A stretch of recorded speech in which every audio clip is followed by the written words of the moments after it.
5 August ঘিরে আতঙ্কের কোনো কারণ নেই জানিয়েছেন স্বরাষ্ট্র উপদেষ্টা জাহাঙ্গীর আলম চৌধুরী। দুপুরে সচিবালয়ে এক ব্রিফিংয়ে তিনি এসব কথা জানিয়েছেন। এ সময় তিনি বলেন, গত 1 বছরে আইন শৃঙ্খলা পরিস্থিতি কাঙ্ক্ষিত মাত্রায় পৌঁছতে পারেনি, তবে এই সরকার চেষ্টা করে যাচ্ছে বলেও তিনি জানান। এ সময় এক প্রশ্নের জবাবে তিনি জানিয়েছেন, নির্বাচনকে ঘিরে আইন শৃঙ্খলা বাহিনী বেশ সজাগ রয়েছে। দেখেন তো কোনো ধরনের আতঙ্কের কোনো কারণেই নেই। আল্লাহ দিলে সব কিছু সব প্রোগ্রাম হবে এবং সব ভালোভাবে হয়ে যাবে আল্লাহ দিলে। আমাদের একটা কাঙ্ক্ষিত যেরকম একটা উন্নতি হওয়ার হয়তো আমরা অতটুকু উন্নতি করতে পারিনি, আমরা তো ওই স্ট্যান্ডার্ডে দিতে পারি। তো আমরা আমাদের লেভেলের থেকে আমরা চেষ্টা করে যাচ্ছি যতটা উন্নতি করা যায়। দর্শক, যেমনটি জানাচ্ছিলাম, আগামীকাল বিকেল 5টায় রাজধানীর মানিক মিয়া এভিনিউয়ে জাতীয় সংসদের সামনে জুলাই ঘোষণাপত্র উত্থাপন করবে অন্তর্বর্তী সরকার। এদিন ঘোষণাপত্র পাঠের পাশাপাশি আরও কিছু অনুষ্ঠানও রয়েছে। সকাল 11টায় টঙের গানের মাধ্যমে শুরু হবে অনুষ্ঠান। এখানে অংশ নেবে সাইমুম এবং কলরব শিল্পী গোষ্ঠী। সঙ্গীত আয়োজনে থাকবে Nahid, Tasfi, Chittagong hip hop head, Sezan এবং শূন্য ব্যান্ড। দুপুর 2:25 থেকে ফ্যাসিস্ট পলায়নের উদযাপন শিরোনামে সাংস্কৃতিক পরিবেশনায় গাইবেন শায়ান, ইথুন বাবু, মৌসুমী এবং ওয়ারফেজ। এর পরপরই বিকেল 5টায় জাতির সামনে উপস্থাপন করা হবে জুলাই ঘোষণাপত্র। রবিবার প্রধান উপদেষ্টার অফিসিয়াল ফেসবুক পেজের মাধ্যমে এসব তথ্য জানানো হয়েছে। বিএনপি সহ গুরুত্বপূর্ণ রাজনৈতিক দলগুলোর মতামত নিয়ে জুলাই ঘোষণাপত্র চূড়ান্ত করেছে অন্তর্বর্তী সরকার। এই ঘোষণাপত্রের রাষ্ট্রীয় এবং সাংবিধানিক স্বীকৃতির বিষয়ে গুরুত্বপূর্ণ দলগুলো সম্মত হয়েছে। 24 জুনে কোটা বিরোধী আন্দোলনের সময় গড়িয়ে সরকার পতন আন্দোলনে পরিণত হয়। ওই আন্দোলনেও নেতৃত্ব দেয় কোটা বিরোধীরা। 24 জুলাই শেষে আন্দোলন দানা বাঁধলে পুরো দেশের মানুষ কর্মসূচিতে একাত্মতা ঘোষণা করলে 5 আগস্ট ফ্যাসিস্ট সরকার প্রধান শেখ হাসিনা দেশ ছেড়ে ভারতে পালিয়ে যান। জুলাই গণঅভ্যুত্থানে মানবতা বিরোধী অপরাধের মামলায় ক্ষমতাচ্যুত প্রধানমন্ত্রী শেখ হাসিনা এবং সাবেক স্বরাষ্ট্রমন্ত্রী আসাদুজ্জামান খান কামালের বিরুদ্ধে আজও সাক্ষ্য নেওয়া হয়েছে। আন্তর্জাতিক অপরাধ ট্রাইব্যুনাল 1 এই মামলার বিচার কাজ চলছে। এর আগে রবিবার প্রথম দিনের সাক্ষ্য নেওয়া হয়। এদিন প্রথম সাক্ষ্য দেন অভ্যুত্থানে আহত একজন জুলাই যোদ্ধা। হাজার হাজার মানুষকে গুলি করে হত্যা এবং আহত করার জন্য শেখ হাসিনা, আসাদুজ্জামান খান কামাল, চৌধুরী আবদুল্লাহ আল মামুন, ওবায়দুল কাদের এবং শামীম ওসমানকে দায়ী করে এদের বিচার দাবি করেন তিনি। এর আগে সূচনা বক্তব্যে ট্রাইব্যুনালে শেখ হাসিনার দৃষ্টান্তমূলক বিচার দাবি করা হয়। আদালতে অ্যাটর্নি জেনারেল শেখ হাসিনার সর্বোচ্চ শাস্তির আবেদন জানান। এছাড়া চিফ প্রসিকিউটর বলেন, শেখ হাসিনা সহ আসামিদের বিরুদ্ধে যে প্রমাণ রয়েছে তাতে পার পাওয়ার কোনো সুযোগ নেই। এই মামলার রাজসাক্ষী হয়েছেন সাবেক আইজিপি আবদুল্লাহ আল মামুন। শেখ হাসিনা এবং আসাদুজ্জামান খান কামালের বিরুদ্ধে মামলার আরও খবর রাখতে ট্রাইব্যুনালে আছেন সহকর্মী সৈকত সাদিক। তিনি এই মুহূর্তে আমাদের সাথে সরাসরি যুক্ত হচ্ছেন। সাদিক, একটু জানাবেন যে প্রথমে যে বিষয়টা জানতে চাচ্ছিলাম যে সাক্ষ্য গ্রহণ কি এখনো চলছে কিনা, আর এই পুরো মামলার বিষয়ে আসলে আইনজীবীরা কি বলছেন? তো কিন্তু ক্ষমতাচ্যুত প্রধানমন্ত্রী শেখ হাসিনা ও সাবেক স্বরাষ্ট্রমন্ত্রী আসাদুজ্জামান খান কামালের বিরুদ্ধে জুলাই গণঅভ্যুত্থানের মানবতা বিরোধী অপরাধের মামলা সাক্ষ্য গ্রহণ চলছে। আপনি বলছিলেন যে গতকালকে প্রথম সাক্ষী দেওয়া হয়েছে। আজকে আরেকজন জুলাই যোদ্ধা, যিনি 2024 সালের 19 জুলাই রাজধানীর বিজয়নগর পানির ট্যাঙ্কির এলাকায় বিকেল 3টার দিকে গুলিবিদ্ধ হয়েছিলেন এবং তিনি জানান, তিনি যখন গুলিবিদ্ধ হন তখন তার সামনেই আরও 2 জন গুলিবিদ্ধ হওয়ার পর মারা যায়। এরপর তাকে যখন চিকিৎসার জন্য, তার বাম পায়ে গুলিবিদ্ধ হন, চিকিৎসার জন্য তাকে পঙ্গু হাসপাতালে নেওয়া হয়। প্রথমে নেওয়া হয় রাজধানীর পুরান ঢাকার মিটফুড হাসপাতালে, এরপরে পঙ্গু হাসপাতালে নেওয়া হয়। পঙ্গু হাসপাতালের চিকিৎসার এক পর্যায়ে যখন সাবেক প্রধানমন্ত্রী শেখ হাসিনা তাকে দেখতে যান এবং ওই দিন তিনি সহ অন্যান্য যারা পঙ্গুত্ব বরণ করেন বা যা রোগীদের দেখার পর শেখ হাসিনা যখন বেরিয়ে আসেন, তখন তিনি হেল্প ডেস্ককে বলে আসেন যে নো ট্রিটমেন্ট এবং নো রিলিজ। এই কথা সাক্ষী নিজে শুনেছেন এবং এই কথা বলার পরেই কিন্তু যেসব যারা রোগী ছিলেন তাদের চিকিৎসার যে গাফিলতি শুরু হয়, তাদের ট্রিটমেন্টে, তাদের অপারেশনে সব কাজে গাফিলতি শুরু হয় এবং তাকে উন্নত চিকিৎসার জন্য অন্য একটি হাসপাতালে নেওয়া হবে সেটাও নিতে দেওয়া হয় না। সেই বিষয়গুলি তিনি তুলে ধরেন এবং তখন কিভাবে শেখ হাসিনা গুলির নির্দেশ দিয়েছিলেন বা স্বরাষ্ট্রমন্ত্রী অন্যান্য পুলিশের মুখে যখন শুনছিলেন যে ওরা আন্দোলনে একজন গুলি খায়, একজন সরে আরেকজন লড়ে না, সেই বিষয়গুলো ভিডিওতে তিনি দেখেছেন। এসব বিষয় তিনি তুলে ধরেন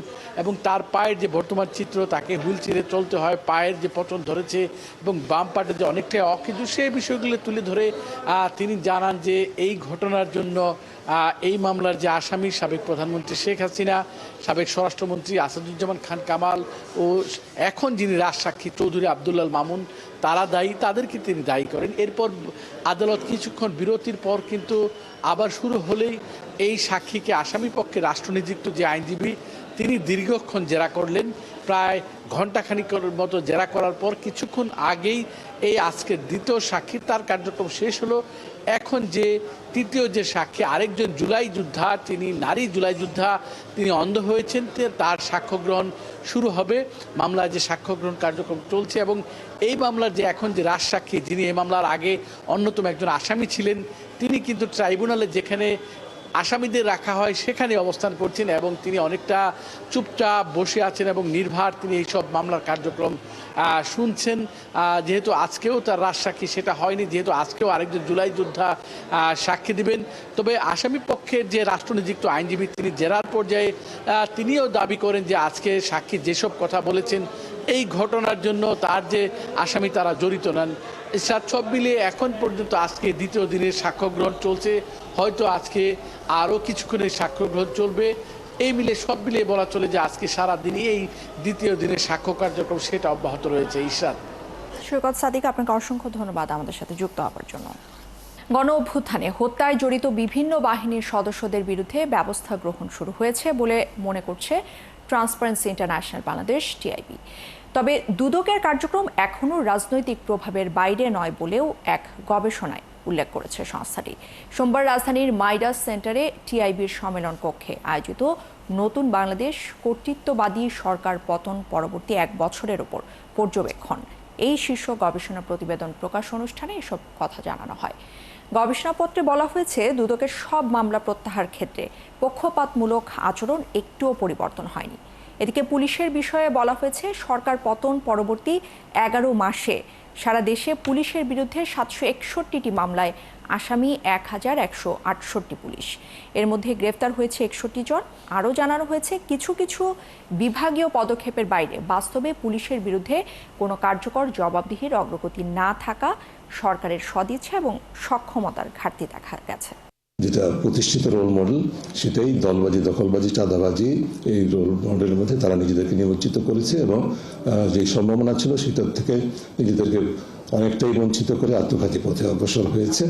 এর থেকে উত্তরণের জন্য তাদেরকে নিজেদেরকে ভাবতে হবে। সকল রাজনৈতিক দলগুলো, রাজনৈতিক দলের সংস্কার না হলে যে দল দেশে গণতন্ত্র আনবে, সেই দেশে দলের অভ্যন্তরে যদি রাজনৈতিক গণতান্ত্রিক সংস্কৃতি না থাকে, তাহলে তারা কীভাবে গণতন্ত্র দেশে প্রতিষ্ঠা করবে, সেই বিষয়গুলো আমাদের আরও বেশি আলোচনা হওয়া দরকার। নাগরিক সমাজের অধিকার, বাক স্বাধীনতার ক্ষেত্রগুলো যে ধরনের আইনগত প্রতিবন্ধকতা আছে, আমাদের ডিজিটাল সিকিউরিটি অ্যাক্টের পরিবর্তে নতুন সাইবার সুরক্ষা আইন হয়েছে, সেখানে কিন্তু বাস্তবে যে ধরনের প্রত্যাশা সেটা আমরা পূরণ হয় নাই, ষড়যন্ত্রমূলক হয়, বিবেচিত হয়, তাহলে সেটাকে অপরাধ হিসেবে বিবেচিত হবে। এক ধরনের অ্যাটমসফিয়ার অফ ইন্টিমিডেশন তৈরি করা হয়েছিল কর্তৃত্ববাদী সরকারের সময়। কর্তৃত্ববাদী সরকারে আমরা পতন চেয়েছি, পতন করতে পেরেছি, সাফল্য অর্জন করেছি, কিন্তু কর্তৃত্ববাদী চর্চাটার আমরা পতন চাই না। তার দৃষ্টান্ত হচ্ছে যে এই ধরনের আইনের সংস্কার করার ক্ষেত্রে সরকারের ব্যর্থতার পরিচয়। 7 কলেজের বিভাগ ও আসনের বিষয় এখনো চূড়ান্ত হয়নি বলে জানিয়েছেন বিশ্ববিদ্যালয় মঞ্জুরি কমিশনের সদস্য তানজিম উদ্দিন খান। 7 কলেজ বিষয়ে সচিবালয়ে শিক্ষা মন্ত্রণালয়ের বৈঠকে এই কথা জানানো হয়। আসন্ন ভর্তি পরীক্ষার বিষয়ে অন্তর্বর্তী প্রশাসন সিদ্ধান্ত নেবে বলেও জানিয়েছেন তিনি। প্রস্তুতি যাচাই না করে আমরা হঠাৎ করে কোনো সংখ্যা নির্ধারণ করতে চাই না, এবং ডিসিপ্লিনের ক্ষেত্রে আমরা চাই মোর অ্যাপ্লাই ডিসিপ্লিন সেগুলোকে বিবেচনা নেয়। আমাদের এখানে অন্তর্বর্তী একটা প্রশাসন হয়েছে, 7 কলেজে পূর্ণাঙ্গ বিশ্ববিদ্যালয় পাওয়ার জন্য 7 কলেজের দায়িত্ব পালন করছে অন্তর্বর্তী প্রশাসন, এবং অন্তর্বর্তী প্রশাসনিক ভর্তি কার্যক্রমকে পরিচালনা করছে।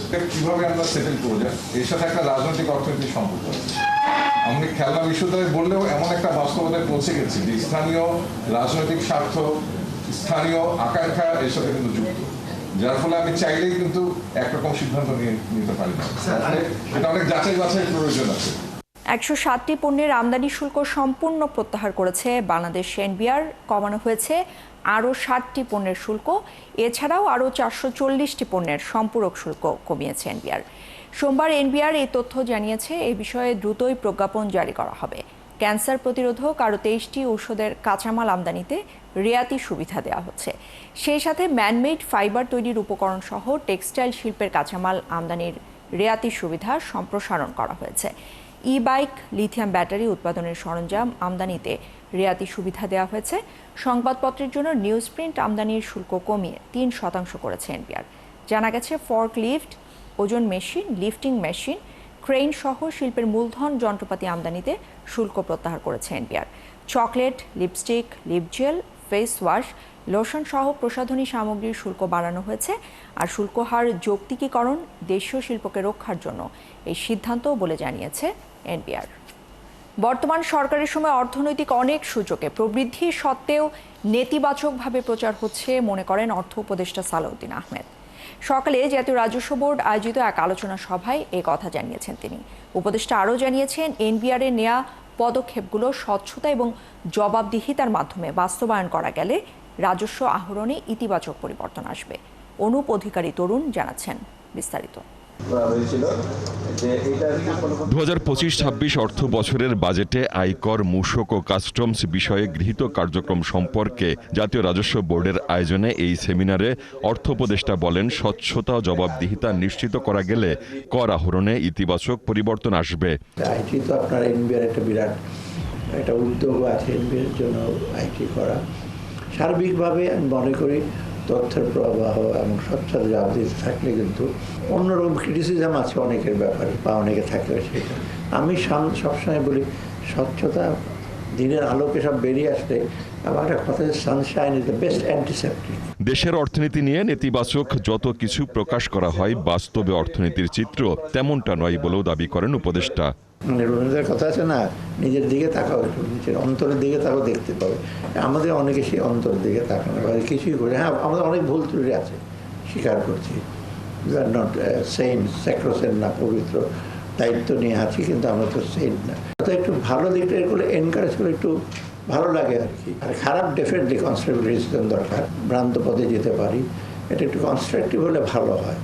তো কিন্তু মনের মাধুরী মিশিয়ে সব বলতে থাকবেন চারিদিকে, এইটা আবার ঠিক না। সেমিনারে এনবিআর কর্মকর্তারা জানান, রপ্তানি বহুমুখীকরণকে মাথায় রেখেই শতাধিক পণ্য আমদানিতে শুল্ক সম্পূর্ণ প্রত্যাহার করা হয়েছে। এর ডিউটি রেটসটাকে একটু কমানো এবং প্রকৃত অর্থে তাদের যেসব আইটেম প্রয়োজন হয়, যেসব ইকুইপমেন্ট প্রয়োজন হয়, সেটাকে প্রজ্ঞাপনে অন্তর্ভুক্ত করা।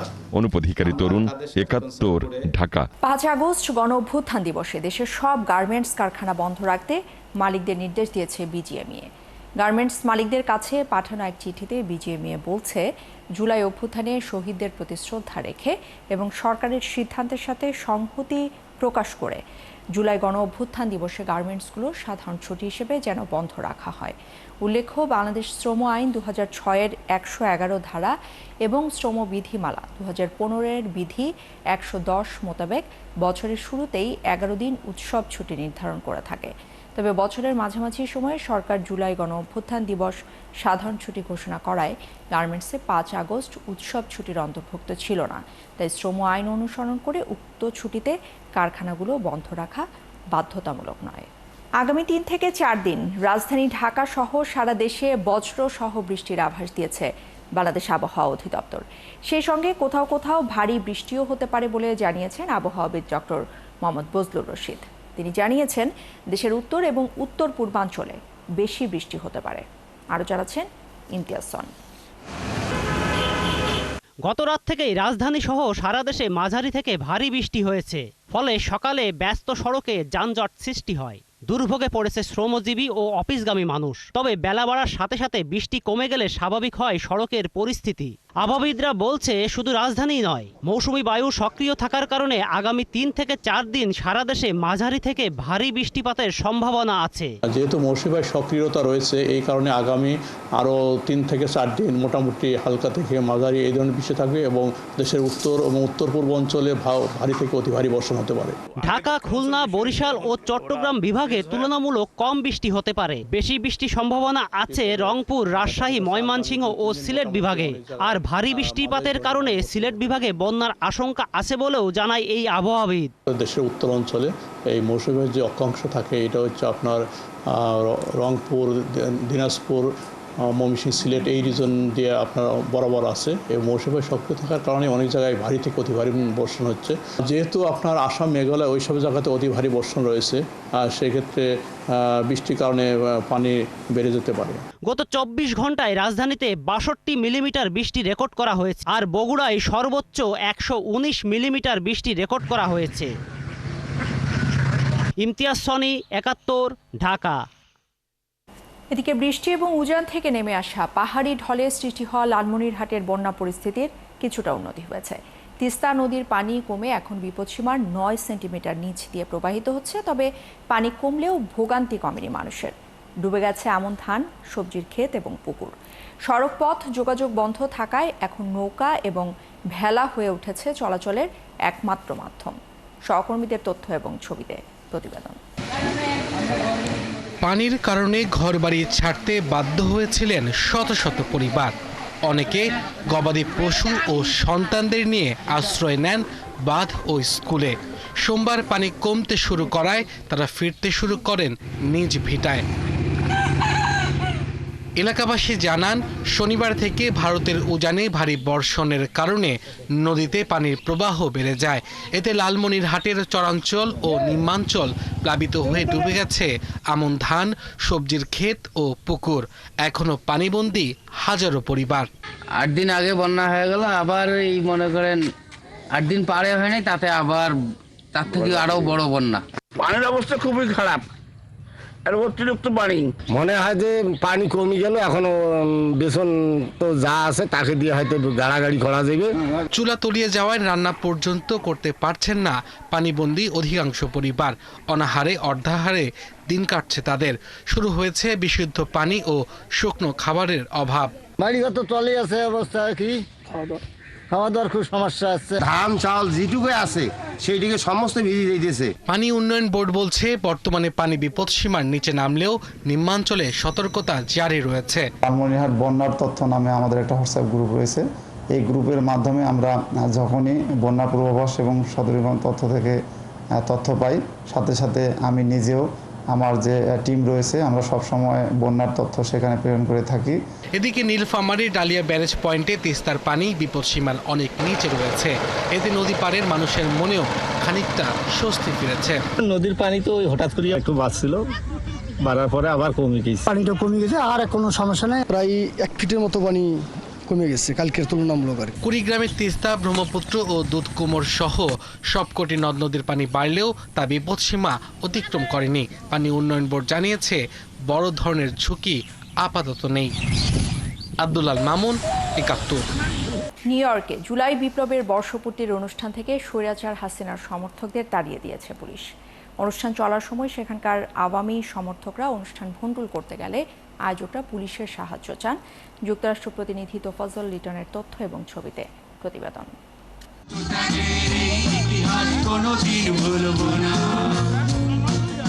যুক্তরাষ্ট্রে রবিবার সাপ্তাহিক ছুটির দিনে নিউ ইয়র্কের জ্যাকসন হাইটস এলাকায় আয়োজন করা হয় জুলাই গণঅভ্যুত্থানের প্রতিষ্ঠাবার্ষিকীর অনুষ্ঠান।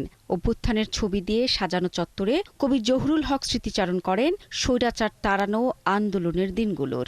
জুলাইয়ের আকাঙ্ক্ষাটা আমাদের ভালো করে বুঝতে হবে। আমরা একটি বৈষম্যহীন বাংলাদেশ রচনা করতে চেয়েছি, যেই বাংলাদেশে আপনার সন্তান, আমার সন্তান, একজন শ্রমিকের সন্তান, একজন রিকশাওয়ালার সন্তান প্রধানমন্ত্রী হতে পারবে। সেই রকম একটা বাংলাদেশ আমরা নির্মাণ করার স্বপ্ন দেখেছি, একটা বৈষম্যহীন বাংলাদেশ নির্মাণ করতে চেয়েছি। এক পর্যায়ে পালিয়ে যাওয়া হাসিনার সমর্থকরা হাজির হয়ে ডক্টর ইউনূস বিরোধী স্লোগান দিয়ে অনুষ্ঠান ভণ্ডুল করার চেষ্টা করে। এ সময় আয়োজকরা পুলিশে খবর দেয়। কিছুক্ষণের মধ্যেই পুলিশ এসে তাদের তাড়িয়ে দেয়। আমরা চাই না কোনো ভেদাভেদ, আমরা চাই সবাই মিলেমিশে দেশকে উন্নত করি, জাতিকে উন্নত করি, ভাষাকে উন্নত করি। অনুষ্ঠানে অতিথি ছিলেন নিউ ইয়র্কের ডিস্ট্রিক্ট 69-এর জন লো। ডেমোক্র্যাট প্রার্থীর এই নেতা জুলাই আন্দোলনের প্রশংসা করেন। স্বৈরাচার বিরোধী আন্দোলনের চেতনাকে সমুন্নত রাখার আহ্বান জানান সবাই। এ সময় লং আইল্যান্ড বিশ্ববিদ্যালয়ের অধ্যাপক ডক্টর শওকত আলী জুলাই যোদ্ধার মাধ্যমেই দেশ করার আহ্বান জানান। এবার 24শে জুলাই আমরা হারাতে চাই না এবং আমরা হারাতে দেব না, কারণ আমাদের সাথে আমাদের ছোট ইয়ং মা বোন রয়ে গেছে, বিশ্ববিদ্যালয়ের ছাত্রছাত্রী রয়েছে, ইয়ং জেনারেশন রয়ে গেছে। এই কান্ট্রি বিলংস টু দেম। যুক্তরাষ্ট্রের অভিবাসীরা বৈষম্যহীন বাংলাদেশ গঠনে ঐক্যবদ্ধ হয়ে কাজ করার প্রত্যয় ব্যক্ত করেন। শারমিন শ্রাবণী, ৭১। রোনালদোর সাথে রিইউনিয়ন কি হবে ব্রাজিলিয়ান তারকা অ্যান্টনির? আল নাসর থেকে একের পর এক অফার হাজির ম্যানচেস্টার ইউনাইটেডের দরজায়, কিন্তু $multi-million সেসব অফার যেন গায়েই মাখছেন না ব্রাজিলিয়ান স্টার। উল্টো ইংলিশ ফুটবলে পাওয়া অবহেলা ঝেড়ে ফেলতে থিতু হতে চান স্প্যানিশ ফুটবলে। ফুটবল ট্রান্সফার মার্কেটে আলোচিত এই ট্রান্সফারের বিস্তারিত পার্থ বণিকের রিপোর্টে। ম্যানচেস্টার শুনলেই করজোড়ে মাফ চান, সেই নামটা আল নাসর। সৌদি ক্লাবের একাধিক লোভনীয় অফার বারবার ফিরিয়ে তাকিয়ে আছেন শুধু রিয়াল বেতিসের দিকে। স্প্যানিশ ক্লাবকে এতটাই পছন্দ করেছেন যে প্রয়োজনে বেতন কমিয়ে হলেও সেখানে যেতে চান। কিন্তু কি এমন হলো যেখানে $multi-million অফার ফিরিয়ে দিতে কার্পণ্য করছেন না অ্যান্টনি? রিয়াল বেতিসেই বা কি এমন মধু যে ওখানেই হতে চান থিতু? 2022 সাল থেকে ম্যান ইউতে আছেন অ্যান্টনি। রেড ডেভিলদের হয়ে 3 মৌসুমে খেলেছেন 96 ম্যাচ, গোল দিয়েছেন 12টি। কিন্তু যে প্রত্যাশায় অ্যান্টনিকে দলে নেয়া সেটাই যেন পূরণ হয়নি রেড ডেভিলদের। তাই গেল সিজনের মাঝামাঝি অ্যান্টনিকে লোনে রিয়াল বেতিসে পাঠায় ম্যানচেস্টার ইউনাইটেড। ওল্ড ট্রাফোর্ডে ঝিমিয়ে পড়লেও স্পেনে অ্যান্টনি যেন প্রাণ ফিরে পান। রিয়াল বেতিসের হয়ে 26 ম্যাচে করেন 9 গোল, অ্যাসিস্ট করেন 5টা। তবে সিজন শেষ হওয়ার সাথে লোনের মেয়াদ ফুরলে অ্যান্টনি ম্যান ইউতে ফেরত আসেন। এদিকে গত মৌসুমে নিজেদের ক্লাব ইতিহাসে সবচেয়ে খারাপ ফল করা ম্যানচেস্টার ইউনাইটেড এবার ঘর শক্তিশালী করতে ব্যস্ত। তাই ভালো প্লেয়ার দলে ভেড়াতে বিক্রি করছে একের পর এক ফুটবলার, যে ছাঁটাইয়ের তালিকায় অ্যান্টনিও আছেন। ক্যারিয়ারে টালমাটাল সময়ে অ্যান্টনি অনুধাবন করেছেন ইউরোপিয়ান টপ টায়ারে খেলা চালিয়ে যেতে হলে তাকে গেম টাইম পেতে হবে, যা একমাত্র রিয়াল বেতিসেই পাওয়া সম্ভব। আর নাসরে যাওয়া মানে ক্যারিয়ারের অপমৃত্যু। কাহিনী এখানেই শেষ না, টুইস্ট ঠিক এর পরেই। অ্যান্টনির আগ্রহ দেখে রিয়াল বেতিস ম্যান ইউর কাছে আবারও তাকে লোনে নেবার আবেদন করে, কিন্তু এবার ম্যানচেস্টার ইউনাইটেড লোনে নয়, সরাসরি তাকে বিক্রি করতে চায়। এজন্য রিয়াল বেতিসের কাছে তারা চেয়ে বসে £35 মিলিয়ন, বাংলাদেশি মুদ্রায় প্রায় 560 কোটি টাকা। এদিকে অ্যান্টনির জন্য এত টাকা রিয়াল বেতিস খরচ করবে কিনা এ নিশ্চয়তা না পাওয়ার আগেই আল নাসরের মতো ক্লাবের অফার ফিরিয়ে দিয়েছেন অ্যান্টনি। এমনকি ব্রাজিলের ক্লাব বোটাফোগো ও সাও পাওলোর অফারও গ্রহণ করেননি। এখন দেখার অপেক্ষা দল বদলের বাজারে অ্যান্টনির স্বপ্ন পূরণ হয় কিনা। ব্রাজিল, ডাচ, ইংলিশ ফুটবলের পর স্পেন যদি তার পার্মানেন্ট ঠিকানা হয়, তবে শুধু অ্যান্টনি নয়, 2026 বিশ্বকাপের আগে ব্রাজিলিয়ান ফুটবলের জন্য তা হবে সুখবর। পার্থ বণিক, ৭১। দর্শক, চলছে সংবাদ সংযোগ। সরাসরি সংবাদ অনুষ্ঠান দেখতে চোখ রাখুন ৭১ ফেসবুক পেজ এবং সাবস্ক্রাইব করুন ৭১ ইউটিউব চ্যানেলে। সংক্রামক জীবাণু এবং বায়ু দূষণ থেকে সুরক্ষিত থাকতে মাস্ক ব্যবহার করুন। ৭১ সাথেই থাকুন।